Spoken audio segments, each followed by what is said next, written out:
इस वीडियो में हम लोग सॉल्व करने वाले हैं प्रैक्टिस सेट 5.2 का क्वेश्चन नंबर 4 और 5, ठीक है। और आप लोग को बता दूं कि क्वेश्चन नंबर 1, 2, 3 ऑलरेडी हमने कंप्लीट कर लिया है अपने पिछले वीडियो में, तो प्लेलिस्ट में जाकर के आप लोग पिछले वीडियो को देख सकते हो, ठीक है, या फिर डिस्क्रिप्शन में भी उसका लिंक है, वहां से भी आप देख सकते हो। ओके, तो चलो अभी शुरू करते हैं। तो ये रहा आपका क्वेश्चन नंबर 4। इसमें क्या लिखा हुआ है, हमें प्रूव करना है। क्या प्रूव करना है कि quadrilateral form by the intersection of angle bisectors of all angles of a parallelogram is a rectangle. तो सबसे पहली बात, एंगल बाइसेक्टर का मतलब क्या होता है।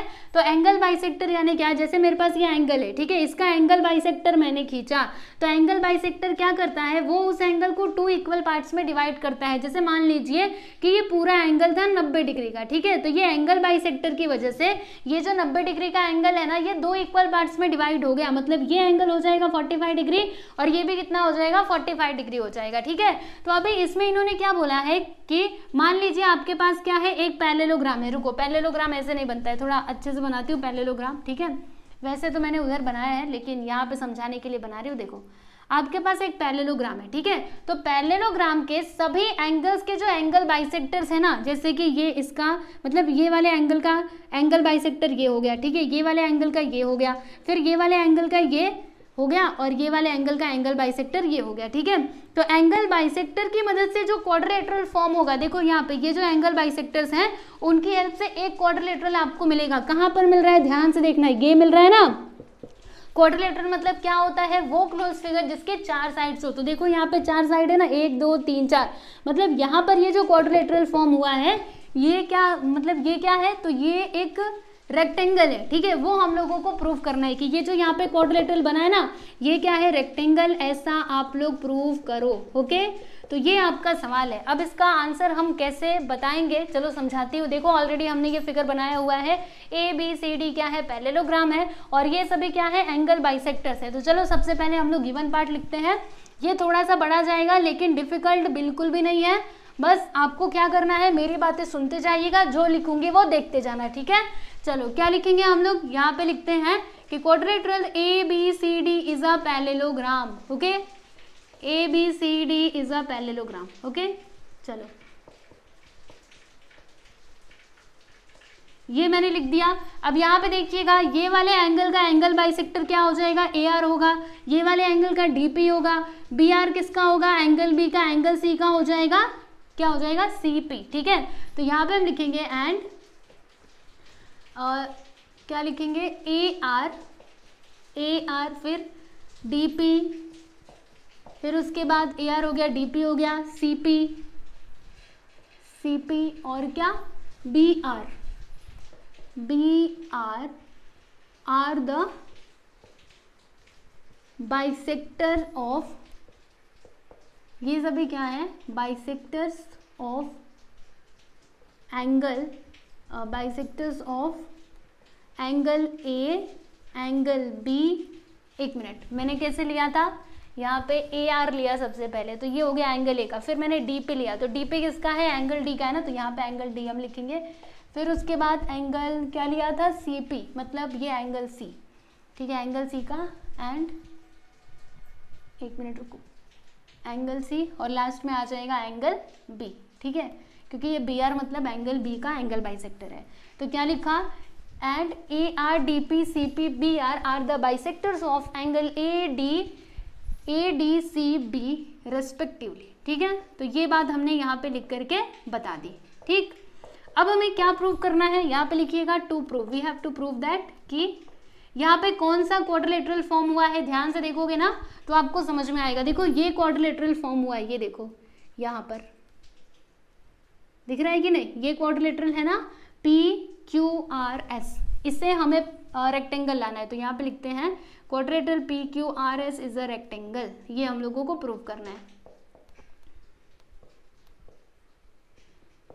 तो बताइए जल्दी से, रेक्टेंगल की प्रॉपर्टी क्या होती है, उसके सभी एंगल्स क्या होते हैं, 90 डिग्री के होते हैं। तो अगर हमने ऐसा ला दिया कि ये चारों एंगल्स कितने डिग्री के हैं, 90 डिग्री के हैं, तो फिर ये अपने आप ही प्रूव हो जाएगा कि ये जो क्वाड्रिलेटरल है PQRS ये क्या है, तो ये एक रेक्टेंगल है। ठीक, अब ये सब हम कैसे प्रूव करेंगे, तो जो पैरेललोग्राम की प्रॉपर्टी हमने सीखी थी ना, उसी की मदद से हम लोग इसको प्रूव करने वाले हैं। ठीक है, और कौन सी प्रॉपर्टी हम यहाँ पे लगाएंगे, तो पैरेललोग्राम का वो जो एडजेसेंट एंगल वाला प्रॉपर्टी था ना, कि adjacent angles of a parallelogram are supplementary, उसी वाली प्रॉपर्टी का यूज करके हम लोग इसको प्रूव करेंगे। ठीक है, तो चलिए यहाँ से जो इसका प्रूफ है ना वो हम शुरू करते हैं।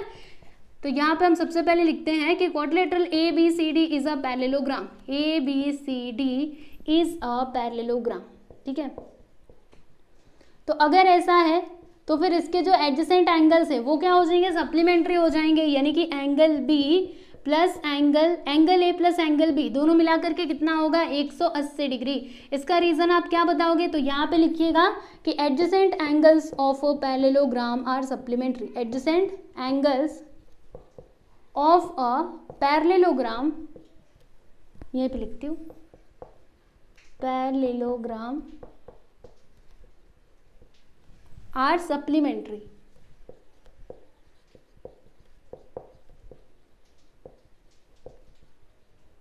ठीक है, तो अभी ये जो एंगल A है और यहाँ पे एंगल B है, एक काम करेंगे, हमें 90 डिग्री लाना है ना, तो देखो एक काम करेंगे, यहाँ पर 1/2 से ना दोनों साइड में हम लोग मल्टीप्लाई कर देंगे। तो यहाँ पे क्या आ जाएगा, 1/2 of angle A plus 1/2 of angle B। यहाँ पर क्या होगा, 1/2 इंटू 180, हमने क्या किया, मल्टीप्लाई कर दिया बोथ साइड्स बाई 1/2। तो यहाँ पे लिख दीजिएगा कि मल्टीप्लाइंग बोथ साइड्स बाई 1/2।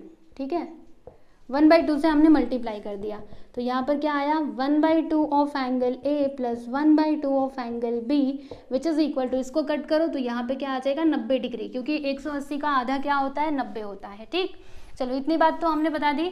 अब मुझे एक बात बताइएगा, क्या बताना है आप लोगों को, ये जो 1/2 ऑफ एंगल A है, क्या मैं इसके प्लेस पर ये लिख सकती हूँ, क्योंकि अभी अभी मैंने आपको बताया एंगल बाइसेक्टर क्या करता है, वो उस एंगल को 2 इक्वल पार्ट्स में डिवाइड करता है। तो इधर आप ध्यान से देखो, ये जो AR है ना, ये क्या है, एंगल A का एंगल बाइसेक्टर है, यानी इसने क्या किया, इस एंगल A को 2 इक्वल पार्ट्स में डिवाइड कर दिया, मतलब this is equal to this. यानी कहने का मतलब क्या है कि अगर मुझे ये वाला एंगल बताना है तो मैं इसको कैसे बोल सकती हूँ कि ये जो एंगल है वो किसके इक्वल हो जाएगा, हाफ ऑफ एंगल A, यानी एंगल A का आधा हो जाएगा। ठीक है, तो ये जो हाफ ऑफ एंगल A है ना, क्या हम इसके प्लेस पर ये लिख सकते हैं, एंगल इसको कैसे लिखेंगे, रुकिए बताती हूँ, SAB लिख सकते हैं ना, या फिर ऐसे, रुको यहाँ से बोलो, हम लोग कौन सा ट्राइंगल लेंगे, ये वाला ट्राइंगल लेने वाले हैं, ट्राइंगल ARB। ठीक है, तो ऐसे बोल सकते हैं RAB। ठीक है, देखो अगर मैंने ऐसे बोला एंगल RAB, यानी कि ये वाले एंगल की मैं बात कर रही हूँ। ठीक है, तो ये जो 1/2 ऑफ एंगल A है, इसके प्लेस पे हम क्या लिख सकते हैं, एंगल RAB। समझ रहे हो कि नहीं, सब कुछ समझ में आएगा, ध्यान से बस आप लोग देखते जाओ। ठीक है, तो एक काम करते हैं, पहले ही लिख देते हैं यहाँ पर ना, ये जो 1/2 ऑफ एंगल B है, इसके प्लेस पे हम लिखते हैं कि एंगल RAB। ठीक है, और ये जो 1/2 ऑफ एंगल B है, इसके प्लेस पे हम लोग क्या लिखेंगे, चलिए समझते हैं।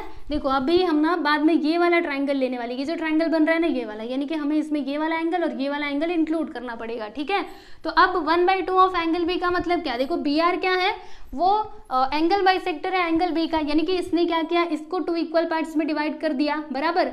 तो अगर मैं ये वाला एंगल आपसे पूछूं कि बताओ ये कितने डिग्री का होगा, तो आप क्या बोलोगे, ये हो जाएगा half of angle B।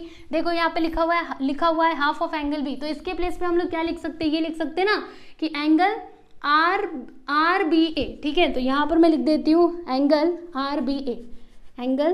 RBA which is equal to 90 degree. ठीक है, इसका रीजन आप क्या बताओगे, AR एंड BR ये दोनों क्या करते हैं, बाइसेक्ट करते हैं। ये जो AR है ये किसको बाइसेक्ट करता है, एंगल A को, और BR एंगल B को। तो AR and BR bisects angle A and angle B respectively. ठीक है, समझ में आया आप लोगों को। चलो इतना काम तो हमने कर दिया। अभी हम क्या करने वाले हैं ना, ये जो ट्राइंगल है ना इसको हम यहाँ पे कंसीडर करने वाले हैं। देखो ये जो मैंने बनाया ये वाला ट्राइंगल, ठीक है, तो इस ट्राइंगल का नाम क्या हो जाएगा, ARB। तो यहाँ पर मैं लिखती हूँ कि इन ट्राइंगल ARB। ठीक है, तो ट्राइंगल ARB में क्या हो जाएगा, देखो हम एक बात जानते हैं कि ट्राइंगल के अंदर जो भी एंगल्स होते हैं उनका सम कितना होता है 180 डिग्री, है ना। यानी कि अगर मैं ये वाला एंगल और ये वाला एंगल इन तीनों का सम करूँ तो कितना आएगा, 180 आएगा ना। तो देखो यहाँ पर मैं क्या लिखूंगी, एंगल, पहले इस एंगल को लिखते हैं RAB, angle RAB plus angle, इस एंगल का नाम बोलो RBA प्लस ये वाले एंगल का नाम कैसे बोलोगे, ARB, ठीक है, एंगल ARB, तीनों का सम कितना हो जाएगा, 180 डिग्री हो जाएगा। इसका रीज़न आप क्या बताओगे, तो यहाँ पे आपको लिखना पड़ेगा कि sum of all angles of a triangle, sum of all angles, पता है ना, all angles of a triangle, sum of all angles of a triangle is 180 degree, ठीक है। अभी आप ध्यान से देखिएगा, ये वाला जो इक्वेशन हमको मिला था ना, इसको आप लिख देना इक्वेशन नंबर 1, ठीक है।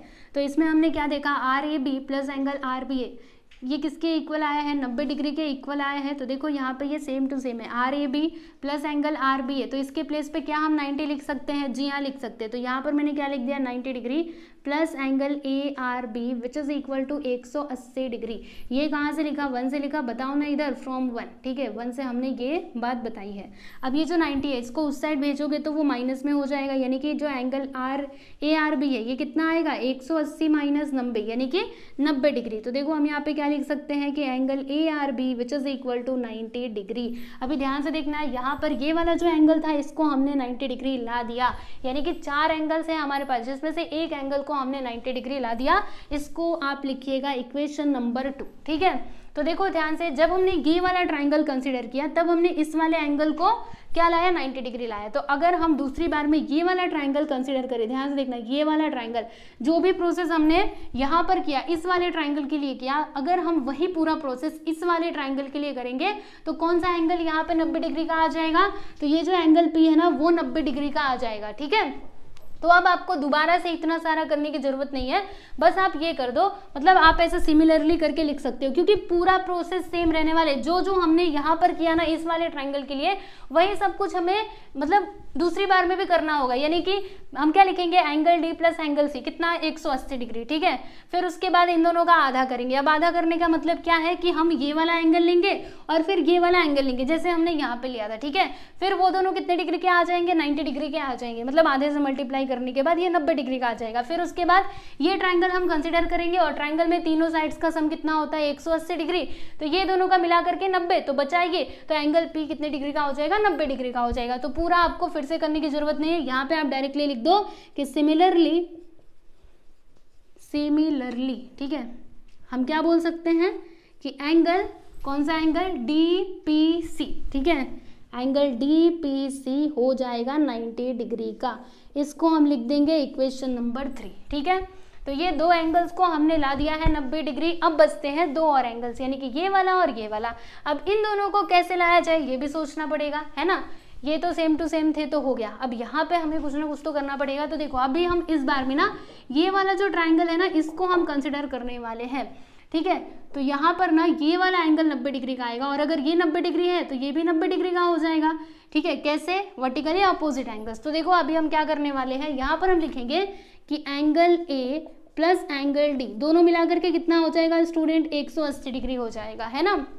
रीजन क्या बताओगे, adjacent angles of a parallelogram. चलो, adjacent angles of a parallelogram.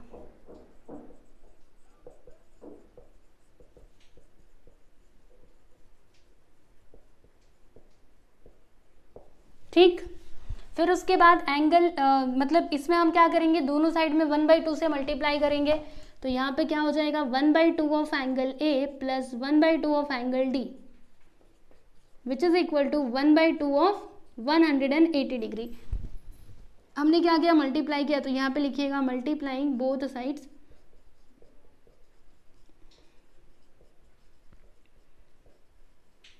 Bye 1/2, ठीक है। चलो ये हमने कर दिया। अब इसके आगे का मैं इधर करूँ क्या, दिखेगा आप लोगों को, चिंता मत करना, ठीक है। थोड़ा सा और आगे हम इधर ही कर लेते हैं। तो देखो 1/2 ऑफ एंगल ए का मतलब क्या, अभी हम कौन सा ट्राइंगल कंसिडर करने वाले हैं, ये वाला, यानी कि ये वाला एंगल और ये वाला एंगल हमें यहाँ पे लेना पड़ेगा, ठीक है। तो देखो अगर मैं ये वाले एंगल की बात करूँ, देखो ये जो ए आर है ना, ये क्या है, बाइसेक्टर है, एंगल बाइसेक्टर है, मतलब ये वाला एंगल और ये वाला एंगल दोनों आपस में कॉन्ग्रुएंट हो जाएंगे। यानी कि अगर मैं आपसे ये वाला एंगल बोलूँ तो आप क्या बोल सकते हो, मैंने आपसे पूछा कि ये वाले एंगल का मेजरमेंट बताओ, तो आप बोल सकते हो कि this angle which is equal to half of angle A, यानी कि एंगल ए का आधा। ठीक है, तो यहाँ पर क्या है, हाफ ऑफ एंगल ए ना, तो इसके प्लेस पे हम लिख सकते हैं एंगल एस ए डी। तो चलो यहाँ पे हम लिख देते हैं, क्या लिखेंगे, angle S A D, angle S A D plus half of angle D का मतलब क्या, वही सेम ये वाला एंगल हम लोग ले लेंगे, है ना, क्योंकि ये क्या है, एंगल बाइसेक्टर है, इसलिए ये दोनों इक्वल हो जाएंगे, यानी this angle which is equal to half of angle D. तो इसको हम कैसे बताएंगे, ए डी एस लिख दीजिए, यहाँ पे हम लिखेंगे एंगल ए डी एस। ठीक है, विच इज इक्वल टू, इसका आधा किया तो कितना आएगा, 90 डिग्री आएगा। इसको आप लिखिएगा इक्वेशन नंबर 4, और इसका आप रीजन क्या बताओगे, ये हमने कैसे लिख दिया, तो यहाँ पे आप बोलोगे कि डी एस और ए एस ये दोनों क्या है, ये बाइसेक्टर्स हैं। ठीक है, या फिर ऐसे बोल दो डी पी और ए आर क्या है, बाइसेक्टर्स हैं, किसके, एंगल ए और डी के रेस्पेक्टिवली। चलो यहाँ पे हम लिखते हैं, क्या लिखेंगे, जैसे यहाँ पे लिखा था ना कि A R and D P bisects angle, A R angle A को बाइसेक्ट करता है, एंड ये जो डी पी है वो एंगल डी को बाइसेक्ट करता है, एंगल डी रेस्पेक्टिवली।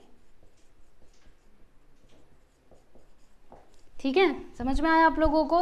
अब उसके बाद इसको हमने इक्वेशन नंबर 4 लिख दिया ना, अभी ये वाला ट्राइंगल हम कंसिडर करने वाले हैं, तो क्या लिखेंगे, in triangle A S D, in triangle A S D, triangle A S D में देखिएगा तीनों एंगल्स का सम कितना हो जाएगा, 180 डिग्री। कौन सी प्रॉपर्टी यहाँ पे लगाई, sum of all angles of a triangle is 180 degree.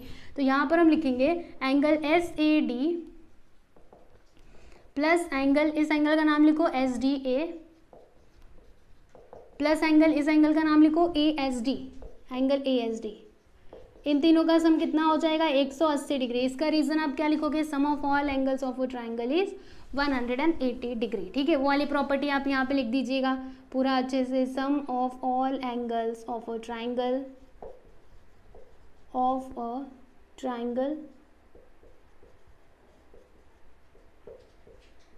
Is 180 degree. ठीक है, अब यहाँ पर देखिएगा S A D plus S D A, देखो S A D plus A D S, अच्छा ए डी एस मैंने लिख दिया है क्या, अच्छा यहाँ पे ए डी एस है, यहाँ पे एस डी ए है, तो दोनों का मतलब सेम है, क्योंकि बीच में क्या आ रहा है, डी आ रहा है ना। तो देखो इसको मैं थोड़ा चेंज कर देती हूँ, मतलब ऐसे लिखा तो भी चलेगा, लेकिन जो वहाँ पे लिखा है वही इधर भी रहना चाहिए। तो क्या था वहाँ पे, ए डी एस, एक बार फिर से आप लोग को समझा देती हूँ, देखो ए डी एस ना, एंगल ए डी एस, देखो सबसे पहले मैंने क्या लिखा, एस ए डी, ठीक है, यानी कि ये वाला एंगल, फिर मैंने क्या लिखा, ए डी एस, यानी कि ये वाला एंगल, और तीसरे बार में ये वाला एंगल लिखा ए एस डी। ठीक है, तीनों का सम कितना आया है, 180 डिग्री। अब इसको और इसको आप ध्यान से देखना, इसको और इसको देखो, एस ए डी और ए डी एस, वहाँ पे भी क्या है, S A D plus A D S, तो ये किसके इक्वल है, 90 डिग्री के इक्वल है, यानी कि इसके प्लेस पे क्या मैं 90 लिख सकती हूँ, लिख सकते हैं ना। तो यहाँ पे हम लिख देते हैं 90 plus angle A S D which is equal to 180 degree. कहाँ से लिखा, 4 से लिखा, यहाँ पे लिख दो फ्रॉम 4। ठीक है, अब ये जो 90 है उसको उस साइड लेकर के जाओ, तो एंगल ए एस डी कितने डिग्री का हो जाएगा, 180 माइनस 90, यानी कि angle A S D which is equal to 90 degree. ठीक है, समझ में आया आप लोगों को, एंगल ए एस डी यानी कि ये वाला एंगल कितने डिग्री का आ गया, 90 डिग्री का आ गया। हमें तो ये वाला एंगल चाहिए था, कोई बात नहीं, हम एक प्रॉपर्टी जानते हैं कि अपोजिट एंगल्स आर कॉन्ग्रुएंट, तो इसका वर्टिकली अपोजिट मतलब वर्टिकली अपोजिट एंगल, ठीक है, इसका वर्टिकली अपोजिट ये है ना, तो ये एंगल भी क्या हो जाएगा, 90 डिग्री का हो जाएगा। तो यहाँ पे हम लोग क्या लिखेंगे कि एंगल ए एस डी के इक्वल में क्या होगा, ये वाला एंगल, इस एंगल का नाम कैसे लिखोगे, पी एस आर। ठीक है, यहाँ पे लिखेंगे एंगल पी एस आर। ठीक है, एंगल पी एस आर, इसका रीजन आप क्या बताओगे, वर्टिकली अपोजिट एंगल्स। ठीक है, वर्टिकली अपोजिट एंगल्स। चलो अब बोलो यहाँ पे एंगल पी एस आर कितने डिग्री का हो जाएगा, तो ये हो जाएगा 90 डिग्री का, और इसको हम लोग लिखेंगे इक्वेशन नंबर, कौन सा इक्वेशन लिखा जाइए, 4 तो हुआ था ना, तो ये हो जाएगा आप लोगों का इक्वेशन नंबर 5, ठीक है। तो आप देख सकते हो ये वाले एंगल को हमने कॉन्ग्रुएंट ला दिया। तो जैसे हमने ये वाले एंगल को कॉन्ग्रुएंट लाया, क्या कॉन्ग्रुएंट नहीं 90 डिग्री, ठीक है। जैसे हमने ये वाले एंगल को 90 डिग्री लाया, क्या हम ये वाले एंगल को भी उसी तरीके से 90 डिग्री ला सकते हैं। अभी दूसरी बार में हमें क्या करना होगा, ये वाला ट्रायंगल हम लोग कंसिडर करेंगे। तो जो प्रोसेस हमने इस ट्रायंगल के लिए किया, मतलब ये एंगल पाने के लिए किया, अगर हम पूरा यहाँ से लेकर के यहाँ तक का प्रोसेस करेंगे तो फिर हमें ये एंगल भी 90 डिग्री का मिल जाएगा, ठीक है। तो अभी आपको दोबारा से उतना सारा करने की जरूरत नहीं है, आप यहाँ पे डायरेक्टली लिख दो कि similarly we can prove that, मतलब सिमिलरली हम बोल सकते हैं, क्या बोल सकते हैं कि एंगल, इस एंगल का नाम कैसे लिखोगे, PQR, ठीक है। एंगल PQR ये कितने डिग्री का हो जाएगा, 90 डिग्री का हो जाएगा। और इसको आप लिखिएगा इक्वेशन नंबर 6, ठीक है। चलो इतनी बातें समझ में आ गई। तो अब ध्यान से देखो, यहाँ पे इस वाले क्वाड्रिलेटरल में सारे एंगल्स को हमने 90 डिग्री का ला दिया है। देखो यहाँ पर एंगल ARB को ला दिया, यहाँ पर देखिएगा कौन सा एंगल कहाँ गया, ये देखो ARB को लाया और ये DPC को लाया, ठीक है। और फिर यहाँ पर हमने PSR को ला दिया और यहाँ पे हमने PQR को ला दिया, ठीक है। तो चारों के चारों एंगल्स को हमने 90 डिग्री का ला दिया। तो देखो यहाँ पर हम क्या लिखेंगे कि इन क्वाड्रिलेटरल, बोलो क्वाड्रिलेटरल क्या था, PSRQ, PQRS लिख दो। इन क्वाड्रिलेटरल PQRS, इसमें सभी एंगल्स देखिएगा कैसे हम लिखेंगे। तो यहाँ पर मैंने क्या बोला था, एंगल ARB ये किसके इक्वल है, एंगल DPC के, एंगल DPC। फिर यहाँ पे अगला एंगल क्या था, ये देखो एंगल PSR ये इक्वल है एंगल PQR के। और सब के सब कितने डिग्री के हैं स्टूडेंट, जल्दी से बोलिए, 90 डिग्री के हैं। ये सब कुछ हमने कौन कौन से इक्वेशन से लिखा, तो इक्वेशन नंबर 2, 3, 5 और 6, ठीक है। तो यहाँ पे आपको लिखना होगा फ्रॉम 2, 3, 5 एंड 6, ठीक है। ये सभी इक्वेशन से हमने ये बात बोली, ओके। अभी देखिएगा यहाँ पर मैंने क्या बोला, एंगल ARB मतलब यहाँ से आ रहा है एंगल ARB, ठीक है, यहाँ तक जा रहा है। तो इसी एंगल को मैं ऐसे भी तो बोल सकती हूँ एंगल SRQ, ठीक है। तो अभी इसके प्लेस पे मैं लिख सकती हूँ एंगल SRQ, क्योंकि दोनों का मतलब क्या है स्टूडेंट, सेम है ना। फिर उसके बाद क्या है DPC मतलब क्या, DPC। तो इस एंगल को मैं ऐसे ही बोल सकती हूँ SPQ। तो यहाँ पर मैंने बोल दिया एंगल SPQ, ठीक है। उसके बाद देखिएगा PSR बोला गया है, PSR ये तो ठीक है, इसी वाले में आ रहा है, तो यहाँ पे लिख देंगे एंगल PSR। फिर उसके बाद एंगल PQR ये भी ठीक है। ये सब के सब कितने डिग्री के हैं, 90 डिग्री के हैं। तो अगर ऐसा है तो फिर हम यहाँ पे क्या बोलेंगे कि therefore quadrilateral PQRS is a rectangle.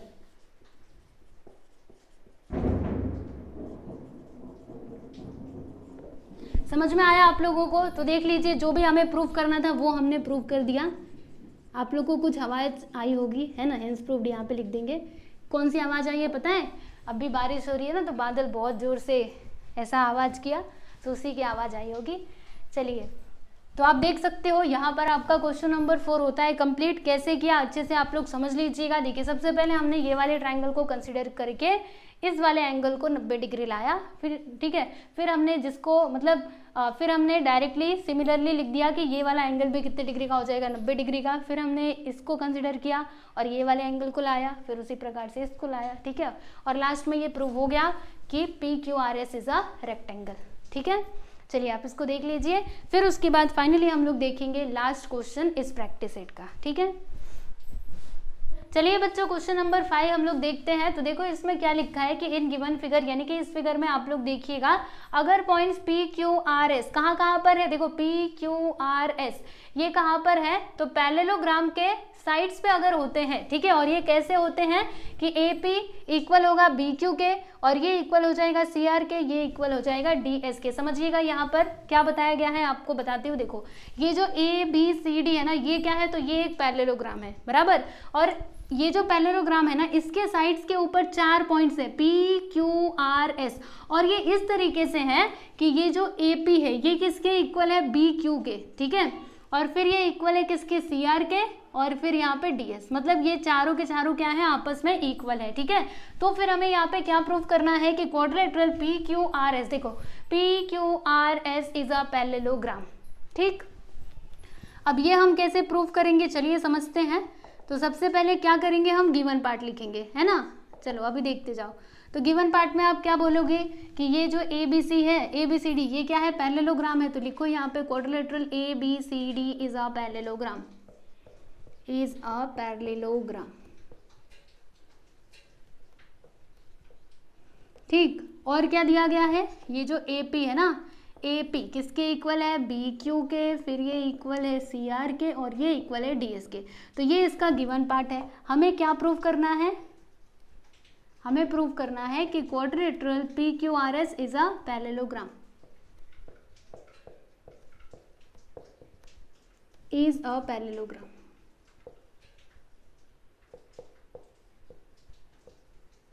तो यहाँ से इसका जो प्रूफ है वो हम शुरू करते हैं। अब कैसे होगा, चलो आप लोग को सबसे पहले ऐसे ओरली समझाती हूँ। देखो हमने 4 टेस्ट पढ़े थे। पहला हमने क्या देखा था कि अपोजिट एंगल्स अगर कॉन्ग्रुएंट है तो फिर क्वाड्रिलेटरल को हम लोग पैरेललोग्राम बोल सकते हैं। ठीक है, तो यहाँ पे एंगल वाला जो टेस्ट था वो यहाँ पे काम नहीं आने वाला। कौन सा टेस्ट काम आएगा, साइड वाला। साइड में हमने क्या देखा था कि अगर पेयर्स ऑफ अपोजिट साइड्स क्या हो, कॉन्ग्रुएंट हो, मतलब क्वाड्रिलेटरल के अंदर, तो फिर उसको पैरेललोग्राम कहा जा सकता है। तो अगर मैं ऐसा ला दूँ P Q is congruent to S R और P S is congruent to Q R, ठीक है, तो फिर हम बोल देंगे कि yes P Q R S is a parallelogram. अब ये सब कैसे होगा, चलिए समझते हैं। तो देखिएगा, सबसे पहले ना हम ये वाला ट्रायंगल लेंगे और ये वाला ट्रायंगल, ठीक है। इन दोनों ट्रायंगल्स को हम लोग कॉन्ग्रुएंट लाने वाले हैं। और ये कैसे आ पाएगा, देखो यहाँ पर पहला तो ये वाला साइड और ये वाला साइड आपस में कॉन्ग्रुएंट हो जाएंगे, फिर ये एंगल और ये एंगल भी आपस में कॉन्ग्रुएंट हो जाएंगे, क्योंकि ए बी सी डी क्या है, ये एक पैरेललोग्राम है। पैरेललोग्राम में अपोजिट एंगल्स क्या होते हैं, कॉन्ग्रुएंट होते हैं, ठीक है, ये हमने दिखा दिया। और यहाँ पे अगर तीसरा साइड, कोई भी तीसरा साइड कॉन्ग्रुएंट आ जाए तो फिर हम मतलब बोल सकते हैं कि ये दोनों ट्रायंगल्स क्या है, कॉन्ग्रुएंट है। तो यहाँ पे तीसरा साइड कौन सा आएगा, सोचो अच्छे से। क्या हम डी आर और ये जो बी पी है, इन दोनों को कॉन्ग्रुएंट ला सकते हैं क्या, रुको सोचने दो अच्छे से। हाँ ला सकते हैं, चलो आपको बताती हूँ कैसे आएगा। देखो और यहाँ पे हम सबसे पहले क्या करेंगे ना, क्या लिखेंगे कि quadrilateral A B C D is a parallelogram, A B C D is a parallelogram, ये एक पैरेललोग्राम है, ठीक है। अगर ऐसा है तो फिर एंगल डी कॉन्ग्रुएंट हो जाएगा किसके, एंगल बी के, है ना। इसका रीजन आप क्या बताओगे, अपोजिट एंगल्स। इसको इक्वेशन नंबर 1 लिखना है, ठीक है, इसकी जरूरत अभी हमको आगे पड़ेगी। क्या लिखेंगे, opposite angles of a parallelogram, opposite angles of a parallelogram are congruent.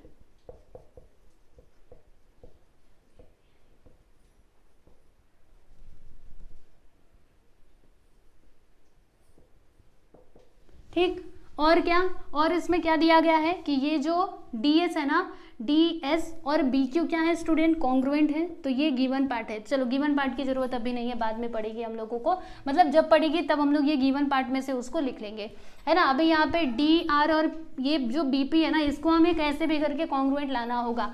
तो देखो हम एक बात जानते हैं कि पैरेललोग्राम में जो अपोजिट साइड्स हैं वो क्या होते हैं, कॉन्ग्रुएंट होते हैं। तो यहाँ पर हम ऐसा लिख सकते हैं ना कि ए बी जो है वो किसके इक्वल है, ये डी सी के इक्वल है, ऐसा हम बोल सकते हैं कि नहीं, है ना। इसका आप रीजन क्या बताओगे कि opposite sides of a parallelogram are congruent, opposite sides of अ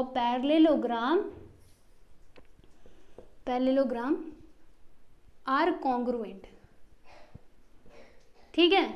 चलो अब आगे देखो, ये जो ए बी है, ए बी को हम और किस तरीके से लिख सकते हैं, तो देखिएगा ए पी बी, ये तीनों पॉइंट्स क्या है, कोलिनियर। तो ये जो ए बी है ना, क्या मैं इसको ऐसे लिख सकती हूँ, A P plus P B, बोलो जल्दी से, लिख सकते हो कि नहीं, लिख सकते हैं ना।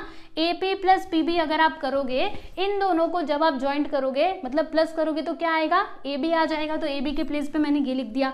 वैसे ये जो डी सी है ना, इसके प्लेस पे मैं क्या लिख सकती हूँ, D R plus R C लिख सकती हूँ ना। चलो यहाँ पर मैंने क्या लिख दिया student, D R plus R C. और इसका रीजन आप क्या बताओगे कि ये तीनों पॉइंट्स क्या है, कोलिनियर। यहाँ पर ए से पी है और पी से क्या है, बी है। वैसे ही नीचे देखिएगा डी से आर है और आर से क्या है, सी है। ये तीनों कोलिनियर है, इसी के लिए हमने ये लिख दिया है, ठीक है। अब यहाँ पर देखिएगा, यहाँ पे बी क्यू और किसकी बात की जा रही थी, ए पी, और इसमें से क्या है, इसमें से आर सी है क्या, ये देखो आर सी और सी आर, मतलब दोनों का मतलब सेम है, आर सी बोलो या फिर सी आर बोलो। तो देखो ए पी और ये आर सी दोनों आपस में क्या है, इक्वल है, इक्वल है ना। ए पी के इक्वल क्या है, देखो आर सी है, ठीक है। मतलब AP और ये RC दोनों क्या है, इक्वल है ना, तो दोनों को मैं कैंसिल कर सकती हूँ, कर सकते हैं कि नहीं। जैसे मान लीजिए यहाँ पे है 4 + x which is equal to 4 - x, ठीक है। तो देखो 4 इधर भी है इधर भी है, तो इन दोनों को हम लोग कैंसिल कर सकते हैं। वैसे ही यहाँ पे देखिएगा AP के इक्वल में क्या है, CR है, तो इन दोनों को हम कैंसिल कर सकते हैं क्योंकि दोनों सेम टू सेम है, ठीक है।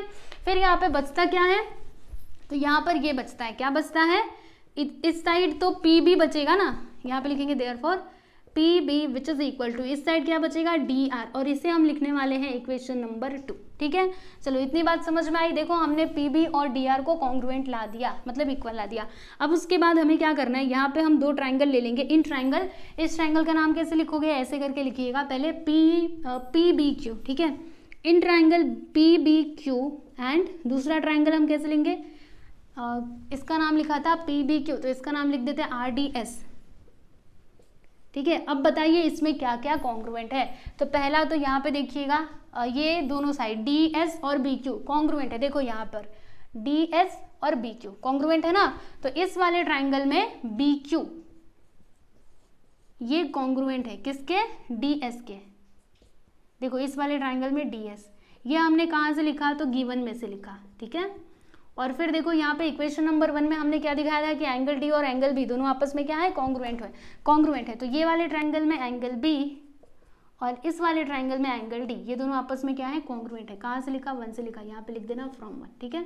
और फिर उसके बाद देखो यहाँ पे इक्वेशन नंबर 2 में PB और DR क्या है, कॉन्ग्रुएंट है, यानी कि इस वाले ट्राइंगल में PB और इस वाले ट्राइंगल में DR, देखो RD और DR बोथ आर सेम। तो यहाँ पे लिखेंगे हम लोग PB ये कॉन्ग्रुएंट है किसके, DR के, है ना। RD बोलो या फिर DR बोलो, दोनों का मतलब सेम है। चलो RD DR ही लिख देते हैं।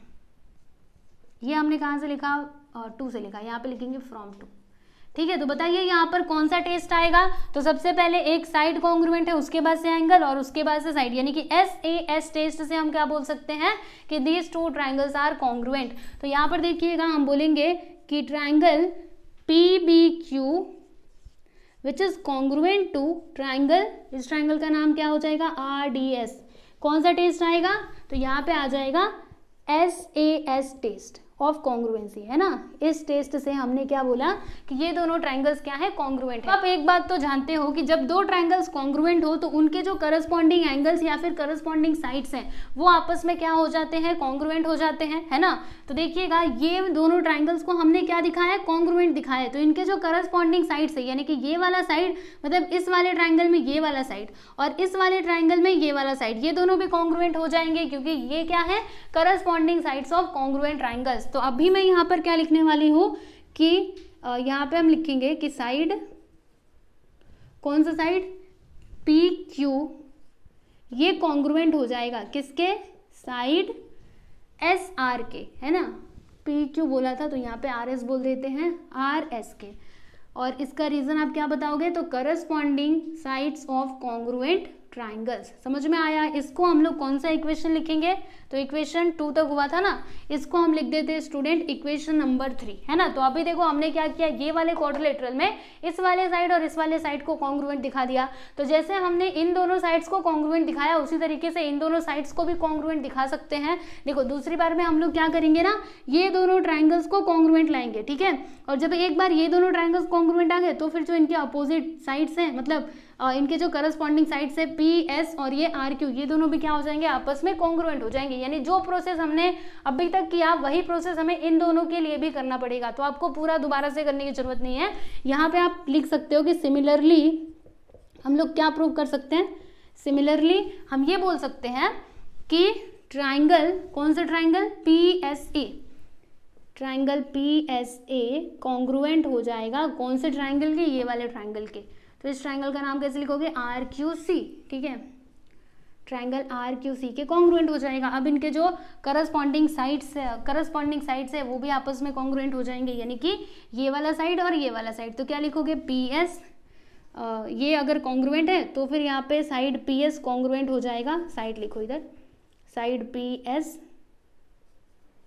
कॉन्ग्रुएंट हो जाएगा कौन से साइड के, पी एस कॉन्ग्रुएंट हो जाएगा आर क्यू के, तो यहाँ पे हम लिख देंगे साइड आर क्यू, और इसका रीजन क्या बताओगे, corresponding sides of congruent triangles. Okay, इसको हम लोग लिख देंगे कौन सा इक्वेशन, इक्वेशन नंबर 4, ठीक है ना। तो यहाँ पे देखिएगा इक्वेशन नंबर 3 और इक्वेशन नंबर 4 में हमने क्या दिखाया कि अपोजिट साइड्स क्या है, इस क्वाड्रिलेटरल के कॉन्ग्रुएंट है, और दोनों के दोनों देखो, पहला तो ये, दूसरा ये वाला पेयर, तो हम अब भी हम बोल सकते हैं कि given quadrilateral is a parallelogram. तो अभी यहाँ पे लिख देंगे फ्रॉम 3 and 4, 3 and 4 से हम क्या बोल सकते हैं कि quadrilateral PQRS is a parallelogram, PQRS is a parallelogram, ठीक है, यस, हेंस प्रूव्ड। अच्छा, वो यहाँ पे पूरा वो जो टेस्ट मैंने आप लोगों को लिखाया था वो लिख दीजिएगा। क्या लिखोगे कि a quadrilateral is a parallelogram if its opposite sides, pairs of opposite sides are congruent। चलो लिख देती हूँ यहाँ पर, a quadrilateral is a parallelogram is a parallelogram if its opposite, if its pairs of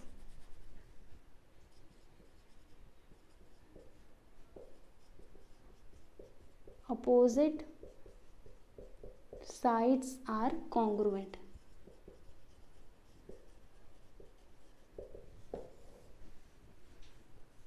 ठीक, ऐसे करके आप लोग लिख लीजिएगा। तो फाइनली क्वेश्चन नंबर 5 यहाँ पर कंप्लीट होता है। अच्छे से इसको देख लीजिए, कुछ भी डाउट रहता है तो आप मुझसे पूछिएगा, आप लोग को ज़रूर जवाब दूंगी, ठीक है। बाकी मुझे नहीं लगता कि कुछ डाउट होगा, अगर आप देखे होंगे अच्छे से ना तो समझ में आया ही होगा, ठीक है, इतना भी डिफिकल्ट नहीं है। तो प्रैक्टिस सेट 5.2 यहाँ पे पूरा सॉल्व होता है। अभी नेक्स्ट वीडियो में हम लोग देखेंगे आपका अगला प्रैक्टिस सेट, ठीक है। तब तक आप लोग अच्छे से पढ़ाई करते रहो, है ना। और अगला वीडियो देखने के लिए आप लोग प्लेलिस्ट में जा सकते हो, क्योंकि प्लेलिस्ट में सारे वीडियोस आपको मिल जाएंगे, हर एक प्रैक्टिस सेट और हर एक प्रॉब्लम सेट। ओके, तो चलिए आज के लिए बस इतना ही, अभी मिलेंगे हम लोग नेक्स्ट वीडियो में। ओके, चलो बाय एवरीवन।